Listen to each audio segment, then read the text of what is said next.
Bonjour à tous et bienvenue dans cette nouvelle pause CAF. Nous sommes sponsorisés par nous-mêmes, l'Académie de la qualité efficace. Nous allégeons la pression sur vos équipes et votre système qualité pour des délais de libération imbattables. Alors restez avec nous parce qu'aujourd'hui, on va essayer de trouver les meilleurs arguments pour convaincre votre direction d'investir dans l'investigation des déviations. Alors messieurs, est-ce que vous premier coup. Ah bah pour une fois que c'est scripté, hein. Et franchement, voilà. Ouais, est-ce que vous êtes emballé par ce sujet? Ah ouais, je suis même un peu énervé moi. Oula. Ah, il est rouge là, Arnaud rouge. Arnaud le rouge. Tu t'es chauffé là. Pourquoi t'es énervé? Bah parce que j'ai encore vu un cas de déviation pas plus tard que ce matin. Où on n'est pas du tout dans de l'amélioration et où on se débarrasse du problème plutôt que de le traiter et d'utiliser le process déviation comme un process d'amélioration, quoi. Et en gros, là, utilisé comment le processus de déviation? Bah non, mais en fait, on a une déviation critique. La recherche de cause, c'est de la merde. On arrive à dire ah bah c'est parce que c'est pas marqué dans le dossier de l'eau, et la CAPA c'est bah on va le rajouter dans le dossier de l'eau. Pour les auditeurs qui ont un rapport de près ou de loin avec cette investigation. Bon bah ça peut être n'importe qui, hein. Franchement, je continuerai inlassablement. Franchement, ce matin quand j'ai vu ça, j'étais en mode on n'y arrivera jamais. Comment est-ce qu'on va faire prendre conscience aux gens que le dossier de l'eau c'est pas l'outil pour contrôler la prod? Et bref, et après je me suis dit non mais vas-y, tant que ça sera encore ça, je continuerai le combat. Voilà. donc en gros pour te le faire court, hein, pourquoi c'est pas utilisé comme un process d'amélioration? Bah parce qu'en fait, encore une fois, t'as alors l'investigateur, est-ce qu'il avait autre chose à faire ou pas ce jour-là, j'en sais rien, mais en fait quand tu lis le rapport, c'est un peu je me suis débarrassé du truc, quoi. J'ai pas vraiment investigué, j'ai pas vraiment investi de temps pour pouvoir éliminer et être sûr que ça revienne pas, alors qu'on parlait d'une déviation critique avec un lot qui a été détruit. Ouais, et du coup l'impact était facile à gérer et puis finalement, hop, on n'a pas que ça à foutre, on passe à la suivante, quoi. Ah, bah en fait, rajouter dans le dossier de l'eau, c'est la CAPA facile, mais ça empêchera pas que le problème ne revienne. Alors que c'est une déviation finalement qui coûte le prix d'un lot. J'ai pas l'info, mais à mon avis, non, mais le prix d'un lot. Après, je sais pas combien ça coûte un lot, on s'en fout, mais ça coûte entre 25 000 et 500 000 euros, quoi. Disons que c'est à mon sens, c'était un lot à 6 chiffres. Mais peut-être que c'était que 5. Voilà. Alors, donc, ce qui m'intéresse moi, je sais pas si, alors pour les auditeurs qui seraient là et qui ont pas encore lu la newsletter, vous pouvez aller la lire. Non, il y a personne. Si, il y a quelqu'un. Ouais, il y a 2 personnes. Moi et Romain. Ouais, c'est ça. Moi, j'ai 7 personnes. Ah bon, ok. Donc ouais, pour ceux qui nous écoutent, même en replay, eh bien, et que vous n'avez pas encore vu la newsletter de ce mois-ci, vous pouvez y aller, c'est super bien. On se demande qui l'a écrit, tiens. Non, mais en gros, c'est pour vous plonger un peu dans le quotidien, justement, d'un responsable, d'un AQOP. Et donc, on va suivre un AQOP qui va faire une investigation. Donc, c'est là où vous allez découvrir un petit peu, si vous n'avez pas l'habitude, les tensions et les dilemmes et le bordel que c'est d'avoir une journée d'AQOP qui est pris entre les réunions projets, les investigations des déviations, la libération des lots et puis le quotidien, hein. Donc c'est pas facile à gérer, mais finalement moi ce qui m'intrigue, c'est que la direction investit beaucoup d'argent dans l'amélioration continue, mais elle investit pas du tout beaucoup d'argent dans les déviations. Les déviations, c'est vu un peu comme un mal nécessaire, faites de votre mieux les gars, et puis c'est la contrainte qualité, quoi. Voilà, c'est ça, la contrainte qualité, quoi. Alors que finalement, c'est quand même c'est un processus qui est là pour faire ressortir ce qui se passe pas bien. On doit par la loi l'investiguer. Donc les causes et l'impact et tout ça et en plus, c'est sur le chemin critique de la libération du lot. C'est obligé de finir les déviations pour pouvoir libérer le lot. Libérer le lot, du coup, ça veut dire que ça allonge, si on le fait pas correctement ou si on attend de le faire, ça allonge le temps de cycle, ça bloque de l'argent. Enfin, c'est quand même dingue. Oui, et puis après, si tu l'as pas bien fait, t'as de la récurrence et t'as les problèmes qui reviennent et ça te coûte toujours de plus en plus d'argent. Alors pourquoi la direction s'amuse-t-elle à payer des gens pour faire de l'amélioration continue au lieu de payer des gens pour investiguer correctement les déviations? C'est quand même fou. Bah, déjà, peut-être en introduction, moi, avant de répondre à cette question, j'ai adoré ton post quand t'as mis la newsletter sur LinkedIn. J'ai trouvé ça vachement parlant. C'est que quand tu dis on investit du temps et de l'argent, sur tous les sites, t'as des projets d'amélioration où tu passes du temps en workshop, en atelier de réflexion, en Kaizen, on appelle ça comme on veut, des jours et des jours pour améliorer des choses. C'est bien, hein, je dis pas que c'est pas bien, mais si on prenait 80% de ce temps pour faire dans les déviations, eh ben, ça serait beaucoup plus efficace à mon sens. Arrête de jouer avec ton petit truc là. Ça fait vachement de bruit. Bah oui, bah c'est exactement ça. T'imagines un chantier Kaizen sur une amélioration, donc finalement qui va apporter quelque chose. Il y a 10 personnes qui vont y aller pendant 2 semaines et des semaines, alors que finalement il y a des problèmes tous les jours en prod qui coûtent le prix d'un lot et qui prennent un temps de malade. Enfin en fait et en plus c'est un peu créer des problèmes pour en rajouter derrière au suivant quoi. Enfin bon. Mais du coup, pour répondre à ta question, à mon sens, le problème numéro 1 déjà, c'est que les déviations, c'est vu comme une contrainte qualité. C'est on doit le faire. C'est pas vu, entendu, compris et intégré par la direction comme un processus d'amélioration. Et j'irai même plus loin. Pas que par la direction, en fait, par tout le monde. Parce que putain, et quand je parle de la dev de tout à l'heure, même les pharmaciens, hein, ils te laissent passer ça, ils disent ok c'est bon, on a détruit le lot, voilà, cool, j'ai pas de problème sur mon patient. Mais merde quoi. À quel moment on se dit Et en vrai c'est une fausse réponse ça, j'ai pas de problème sur mon patient parce que les gens qui attendaient ce lot en question là, ils l'ont pas. Bah ah oui, ouais, c'est clair. Et donc du coup c'est un risque supplémentaire de tension marché. On en parle tous les jours là. Enfin, je sais pas si vous suivez un peu les trucs, les ruptures médicaments, etc. C'est un vrai truc quoi. Et ça, c'est dû en partie à ça. Exactement. C'est pour ça qu'on veut des délais de libération imbattables à l'Académie de la qualité efficace. Non, mais c'est vrai que finalement, c'est vrai. C'est pour ça qu'on a choisi ça. C'est parce que ça regroupe vraiment tout quoi. Tout ce que la qualité fait, finalement, c'est soit c'est pour libérer. Enfin, c'est soit pour le patient. Soit pour améliorer le processus pour le patient derrière. Exactement. Et tout va là-dedans quoi. Et donc le problème il est plus profond, c'est que au final, pourquoi est-ce que tout le monde s'en fout des déviations? Alors c'est un peu gros de dire tout le monde s'en fout, mais en tout cas ne le voit pas comme voilà, on pourrait se dire tiens, on a une nouvelle déviation, allez, on monte une équipe, on met 10 personnes dans une salle pendant plusieurs jours pour investiguer et trouver les causes et mettre les bonnes actions comme on le fait sur des chantiers Kaizen. Bah peut-être aussi parce que déjà comme c'est vu comme une contrainte et on le fait parce qu'il faut le faire et c'est pour libérer. En fait on a déjà les équipes qui sont mobilisées dans d'autres projets d'amélioration. Donc il y a plus de disponibilité. Et c'est peut-être aussi vu comme un truc un peu misérable dans le sens ça s'est produit, c'est pas de l'amélioration, c'est un peu du correctif. Voilà, c'est moins prestigieux. Ouais, c'est moins prestigieux, ça c'est clair. Enfin c'est vu comme moins prestigieux. Hein. Moi mon avis dessus c'est que c'est tout autant voire même plus prestigieux. Mais c'est vu comme moins prestigieux.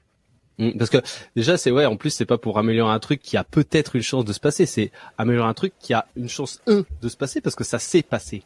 Ça c'est la probabilité que ça se passe, elle est de 1 parce que ça s'est produit. Voilà, et ça pourra se reproduire. Ouais, et donc effectivement c'est vrai que tous ces gens d'amélioration continue, leur mandat c'est justement d'améliorer quelque chose et améliorer c'est peut-être tu cherches des trucs à améliorer quoi, alors que finalement t'as un gisement énorme d'amélioration potentielle dans les déviations quoi. Alors le problème des déviations aussi c'est que c'est pas facile à chiffrer. Et du coup, vas-y, les projets d'amélioration aussi, arrête. Ça, c'est facile à chiffrer, ça. Tu multiplies le temps par les personnes. Un changement de format, tu gagnes 15 minutes sur un changement de 2 heures. Tu fais 200 changements de format dans l'année. Tu fais 15 minutes fois 3 personnes, voilà. Facile. Ouais, et sauf que là, t'as chiffré que le gain, mais t'as pas chiffré l'augmentation des risques potentiels. De faire une erreur, de faire des déviations, de jeter des lots. Et en fait, les déviations, ça se chiffre en fait, c'est aussi un point qui est difficile, c'est ce qu'on en a déjà parlé, c'est le bénéfice du risque évité. C'est-à-dire que c'est quelque chose d'impalpable, quoi. C'est de se dire, si je traite bien, peut-être que je vais avoir des gains parce que ça reviendra pas, mais si je fais rien, peut-être que j'aurai pas non plus, ça reviendra pas non plus, quoi. Donc, c'est sur quelque chose on se dit que ça va potentiellement, que ça va peut-être pas revenir, ou ça va revenir, on sait pas trop. Mais du coup, le truc, c'est que, en règle, voilà, depuis 15 ans que je travaille dans la pharma, les problèmes, ils reviennent, hein. Ils reviennent tout le temps, quoi. Non, puis t'as un côté, des fois t'as l'impression, oui, bah voilà, on produit, c'est normal que des fois ça marche pas, quoi. On n'y peut rien. Ouais, mais ça c'est normal. Mais du coup, ce qui est pas normal, c'est de pas utiliser quand ça marche pas pour l'améliorer, quoi. Alors, il y a un chiffre qui circule, je sais plus où j'ai vu ça, que c'était une investigation, ça coûtait 1 000 €. Ouah, c'est complètement bullshit. Hein. Moi, je trouve aussi. Une investigation, ça coûte 1 000 €, ça dépend. Tu mets quoi dans le coût? Tu mets le coût de la destruction, tu mets. Non, le coût juste le coût des gens, quoi. Des gens sur à écrire, quoi. Ok, donc tu fais le calcul facilement. Hein. Les gens qui participent à l'investigation, on prend un investigateur. C'est quoi un salaire moyen d'un investigateur? Je sais pas, 160 000 à l'année, juste avec tous les impôts, quoi. Hein. Enfin, avec tous les. Ça fait 80. 80. C'est cher encore. Ouais, 80 000. 100 000. Allez, on va dire 100 000 et encore. Ah, comment ils payent mal ces qualiticiens. Ah non, mais. Voilà. Attendons que les déviations soient mal investiguées. Donc voilà, tu prends une déviation critique. Dis donc que tu passes 2 jours d'une seule personne, ça va te coûter 1 000 €, effectivement. Voilà. Voilà. C'est ça, et donc imagine t'as 300 déviations à l'année, ça te fait 300 000 €. Mais ça c'est juste un coût d'investigation. Après faut rajouter tout le coût des trucs détruits, les tris, les machins, les trucs. C'est ça, toute en gros, en fait, tu peux pas pour faire le calcul, tu peux pas le faire à la déviation. Tu fais un bilan sur ton année, tu prends toutes tes déviations, tu multiplies par le temps que les gens ont passé à investiguer. Et tu rajoutes à ça tous les coûts de tri, de destruction, etc. Et ça se chiffre en millions d'euros, quoi. Je sais pas trop, ouais. Comment ça, tu sais pas trop? Je sais pas trop, ouais. Ouais. Faudrait. Je pense que, tu vois, c'est ça le problème des chiffrages, quoi. Enfin, en fait, tu sais, tu peux toujours mettre un chiffre. Après, tu vas toujours discuter s'il est juste, s'il est pas juste, etc. Mais en vrai. Je me dis qu'il y a quand même autre chose à rajouter dans la balance, c'est quand même c'est pas le bien-être au travail, mais ça fait un peu comme dire, violent, enfin je sais pas, mais en gros ça impacte à fond le quotidien de tout le site, quoi. Bah oui, non mais c'est sûr. Et au-delà de ce que tu peux chiffrer, t'as le bazar généré par les déviations. Autant pour la libération que pour l'organisation de la prod, et ça c'est inchiffrable. Enfin c'est inchiffrable. C'est c'est l'entropie des déviations. Ouais. Non mais oui, mais du coup et d'ailleurs c'est intéressant parce que quand tu dis les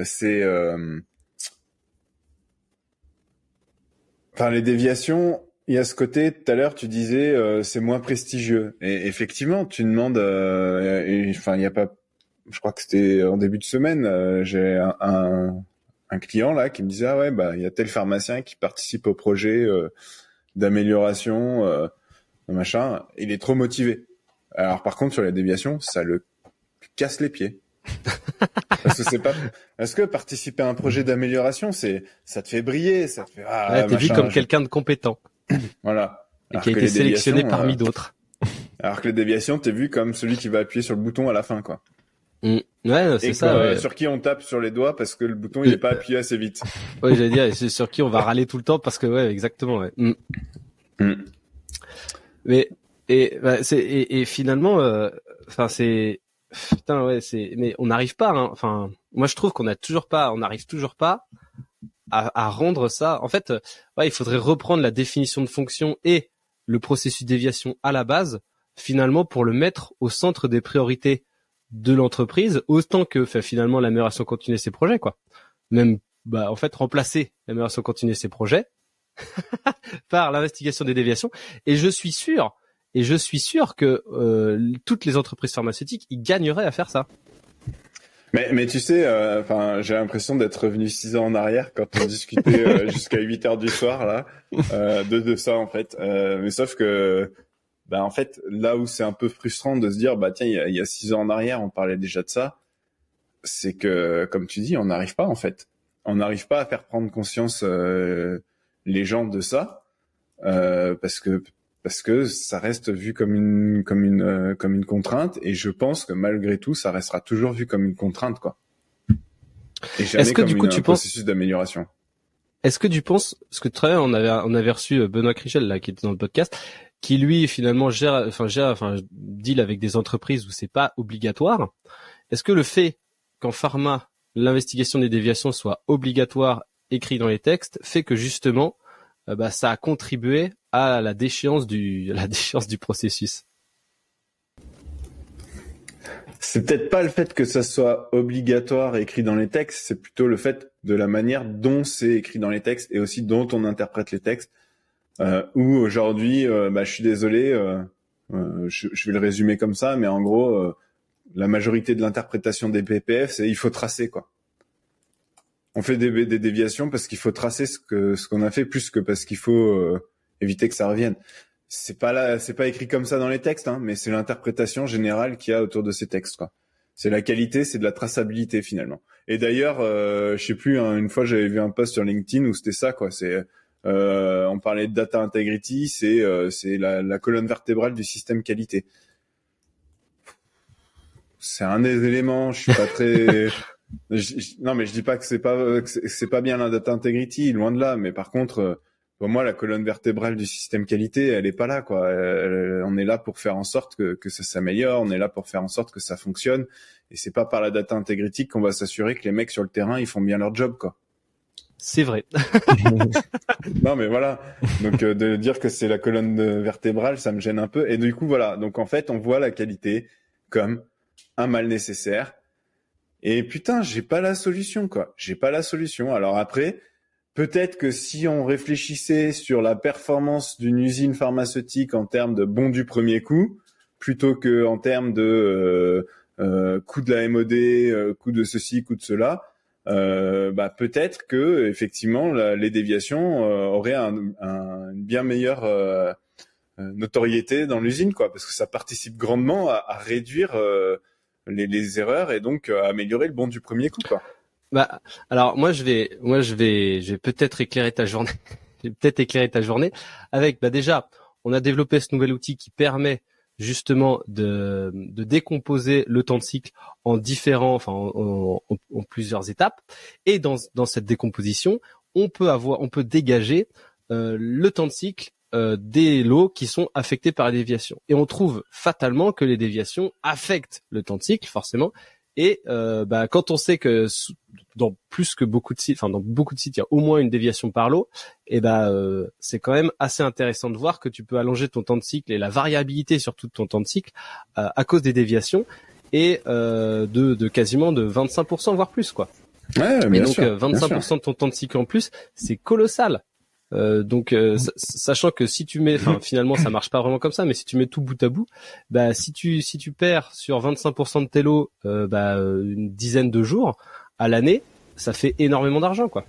Ouais, parce que du coup tu peux aussi intégrer la taille de ton magasin, la valeur des stocks. Tu vois, du coup là on commence à le 1000 € la déviation. Finalement, ça commence à, on pourrait presque le multiplier par 10, quoi. Après, faudrait faire le calcul exact, mais c'est totalement juste. Donc, tu vois, c'est là où je me dis, en fait, il faudrait repenser le management dans un laboratoire pharmaceutique pour mettre au centre des priorités de chacun, l'investigation des déviations et la gestion des erreurs humaines, quoi. Tu sais ce qui serait cool, c'est d'arriver à trouver un site, quitte à ce qu'on fasse un co-investissement avec eux, et sur lequel en fait on dit ok les gars, on va évaluer combien ça vous coûte vraiment vos déviations sur l'année passée, quoi. Ouais. Et on met dans la balance tout ce qu'on a dit. Les jours de temps de cycle, la charge, les lots détruits, les heures de tri et tout ça. En fait, ce qu'il faudrait faire, c'est le prochain site sur lequel on déploie notre outil. On fait une photo on fait une photo grâce à notre outil à temps zéro. Et puis après, on met en place la méthode de gestion des investigations et les erreurs humaines. Et derrière, la gestion des erreurs humaines. Et derrière, on voit à la fin de l'année où on en est. Et puis après, quand ça roule l'année 2, où est-ce qu'on en est et on compare par rapport au T0. Et là, on aurait vraiment une photo intéressante de ce qu'on peut gagner en focalisant en focalisant les efforts sur la résolution des problèmes liés aux déviations et aux erreurs humaines. Ouais. Et d'ailleurs, je pense à un truc là. Même en prenant à 1 000 € la déviation, tu sais, le projet que tu as fait sur la réduction des erreurs humaines où il y a eu 30% de déviation de moins ouvertes. C'était combien le volume de déviation, tu le sais ou pas? 2400. 2400 déviations par an?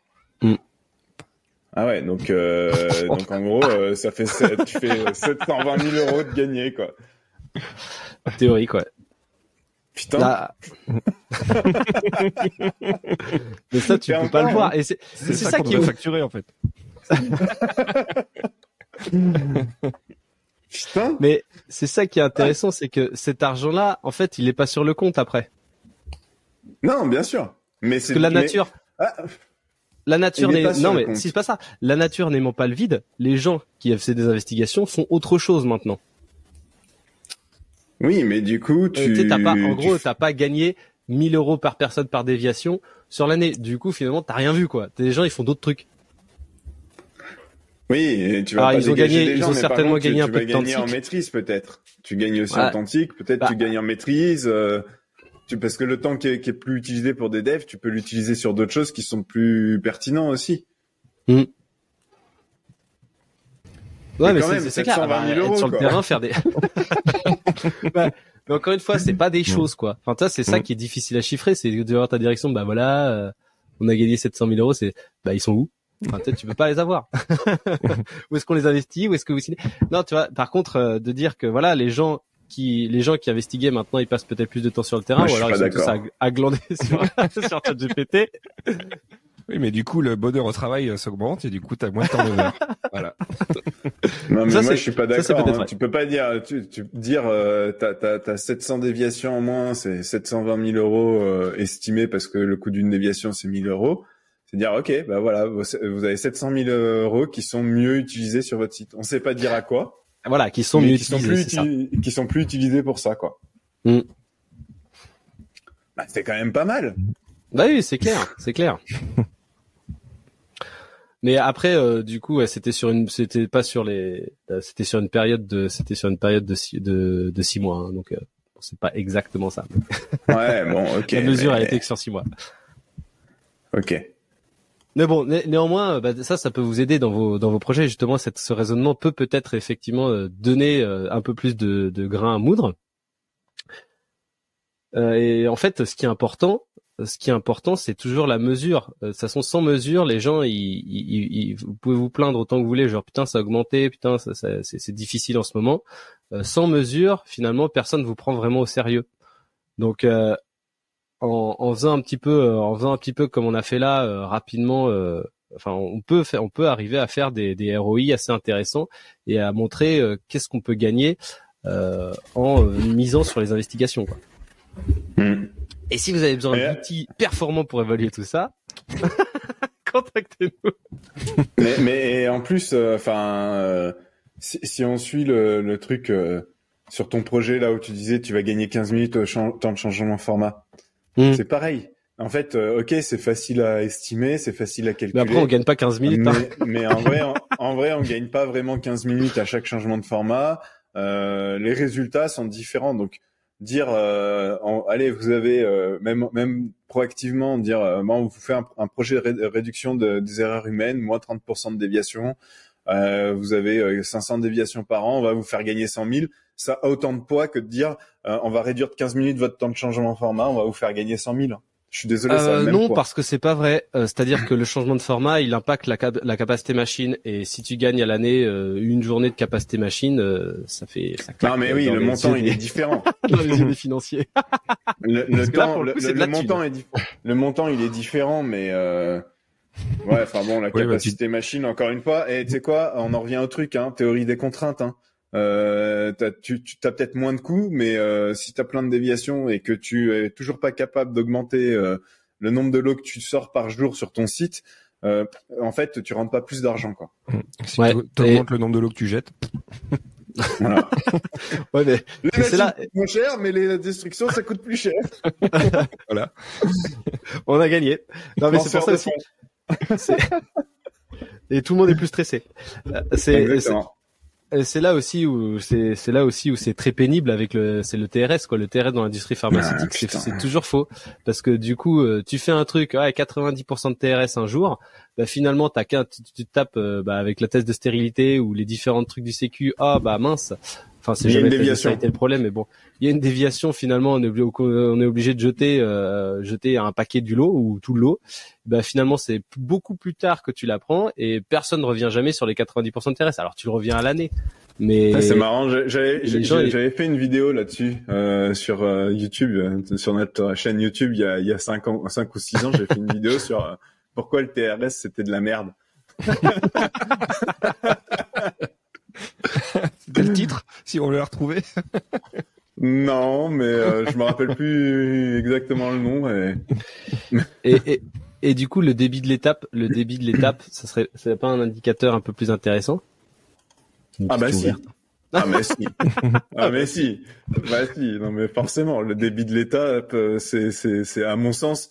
Enfin, le débit, il faut trouver le débit de l'étape, le débit du site. Il faut regarder quelle est l'étape la plus contraignante. Et puis après, vous regardez le débit de l'étape qui s'améliore sur cette étape la plus contraignante. Mais ça, c'est pour la performance, mais néanmoins, ça résout pas notre problème si tu augmentes le débit de l'étape mais que tu jettes tout derrière.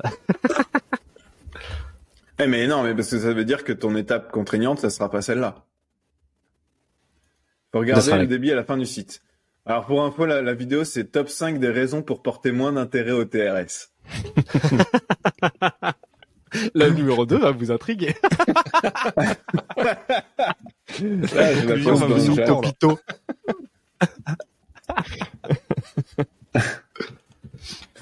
Bon, voilà. On est des youtubeurs. Hein. Ouais. Mais après, de toute façon, on en reparlera, je pense, la semaine prochaine, parce que là, c'est vrai que c'est un sujet qui mérite d'être creusé et que tout ce qu'on a dit là, il faudrait qu'on y réfléchisse un peu plus encore. Mais en tout cas, ça fait 28 minutes. Si vous avez envie d'approfondir le sujet avec nous, n'hésitez pas à nous contacter.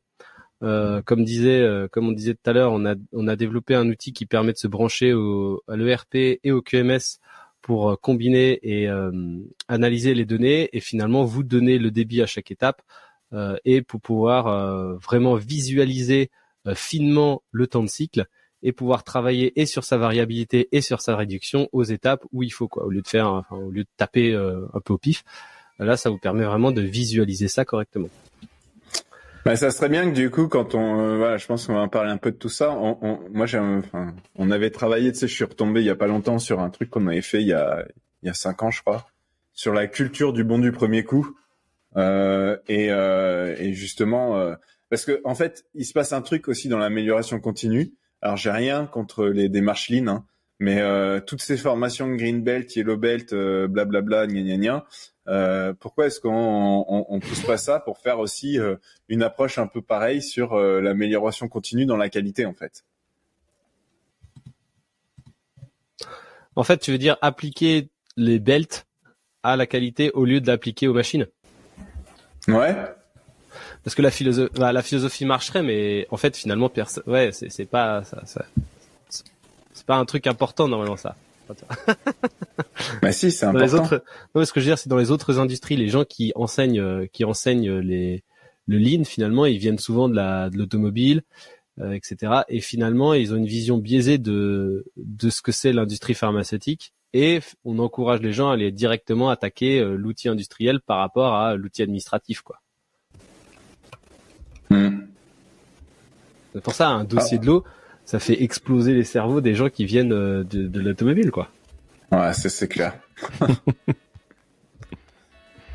Non, mais du coup, ouais, cette culture du bon du premier coup, on avait fait un bon boulot à l'époque.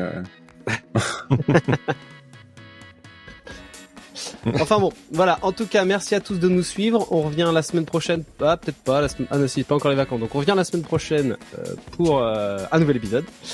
Merci de nous suivre. Allez lire la newsletter. Abonnez-vous. Et oui, c'est intéressant. Du coup, sur les auditeurs du podcast, finalement, quand je fais le ratio, vous êtes très très peu à être abonnés. Aussi bien sur la chaîne YouTube. Le nombre d'écoutes est énorme par rapport au nombre d'abonnés. Donc si vous pouviez m'aider et cliquer sur l'abonnement, ça serait top. Activez la cloche. Ah, le youtubeur. Non, mais même sur les plateformes de podcast et tout. Du coup, j'ai regardé un peu ça parce que je regardais pas trop avant. Et du coup, ouais, voilà, abonnez-vous, ça nous aide vraiment pas mal pour faire de nos trucs parce que c'est gratos, quoi. Et pour le coup, vous n'êtes pas le produit là. Non. Allez, merci à tous. Attends, quand même, si on peut peut-être passer un mot. Bon, pour ceux qui nous écouteront en podcast dans 2 ans, ça sera terminé. Mais pour ceux qui sont en live ou qui vont voir le replay, on vient de lancer une petite campagne de recrutement là. Oh. L'enthousiasme. Non. Ouais, bah oui, c'est vrai. Alors, si vous voulez venir travailler, je mets le lien en commentaire si ça vous intéresse pour savoir un peu comment ça se passe. Oui, donc rejoignez-nous en tout cas. Vous savez, c'est pour développer en tout cas des solides compétences pour votre futur dans tous les cas. Apprendre des nouvelles méthodes de travail, etc. C'est vraiment sympa. Ah non, mais venez avec nous pour aider les sites pharma à réduire les ruptures de produits sur le marché et du coup, au final, c'est rendre le système de santé plus robuste, quoi. Voilà, être un acteur. Allez, c'est un vrai truc. Un vrai acteur, quoi. Un vrai acteur du système de santé. C'est hyper important, quoi. En fait, ouais, tout le monde est acteur du système de santé dans l'industrie pharmaceutique. Ça, c'est vraiment un truc qui est je trouve qui est sous-répété dans toute l'industrie. Finalement, les gens ils se voient comme des ouvriers, mais non, pas du tout, quoi. C'est vraiment tous autant qu'ils sont, tout le monde sont des acteurs des systèmes de santé. Exactement. À fournir des médicaments qui servent à des gens pour les soigner, quoi. Ouais. Allez, merci à tous et à la semaine prochaine. Salut tout le monde. Allez, ciao.